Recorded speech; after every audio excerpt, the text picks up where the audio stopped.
पहले दिन हमारे विश्वास को भगवान शंकर ने पुष्ट किया। जब मैं 13 वर्ष का था तो शाम के माताजी से केवल बताया, पिताजी से तो हिम्मत नहीं थी क्योंकि बहुत कठोर स्वभाव के थे, तो उनसे डर लगता था बात करने में। माताजी से कहा कि माताजी हम कल बाबा जी बन जाएंगे। बाबा जी उन्होंने विनोद समझा और हमारी बात बन गई, क्योंकि उन्होंने विनोद समझा। अगर सीरियस समझती तो रो देती या कुछ हमको आदेश करती, और उन्होंने विनोद समझा तो ध्यान ही नहीं दिया। भगवान ने हमारी बात बना दी। सब सो रहे थे, उठे, पिताजी को मानसिक प्रणाम किया, सैया पर थे, माताजी को प्रणाम किया, भाई बहनों को, और एक छोटी सी गीता, चटाई और वो एक लोटा, क्योंकि गायत्री यज्ञोपवीत हो जाता है ना, तो गायत्री के लिए उतना लेकर बस वो घर से भागे। पैजामा कुर्ता या ऐसा पैंट शर्ट, हाफ पैंट या शर्ट या पैजामा कुर्ता क्या था मुझे ध्यान नहीं है उस समय, मतलब गृहस्थी वेश में ही भागे। और चलने के बाद थक गए तो एक शंकर जी का मंदिर आता है नंदेश्वर, सरसौल में, सरसौल ब्लॉक में नंदेश्वर महादेव, वहाँ जंगल में जाकर के रुके। अब जब 12 बजे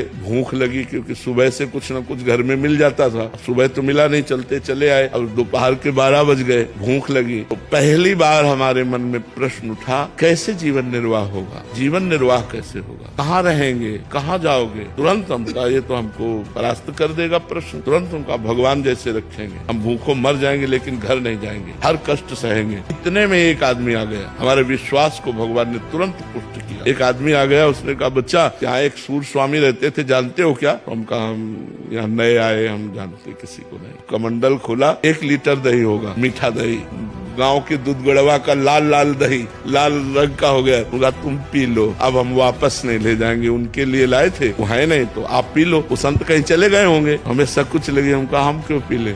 बोले नहीं पी लो, महादेव जी की ऐसी इच्छा है। उसी लोटे में डाल के 3-4 लोटा निकला, छोटा लोटा था। जब वो गए तो 1 लीटर दही में खूब छक गए ना, और जो ही गए से शंकर जी के ऐसे पिंडी को पकड़ के खूब रोए। हमें विश्वास हो गया कि हमारे जीवन का आप पार करेंगे, आप स्वीकार करें।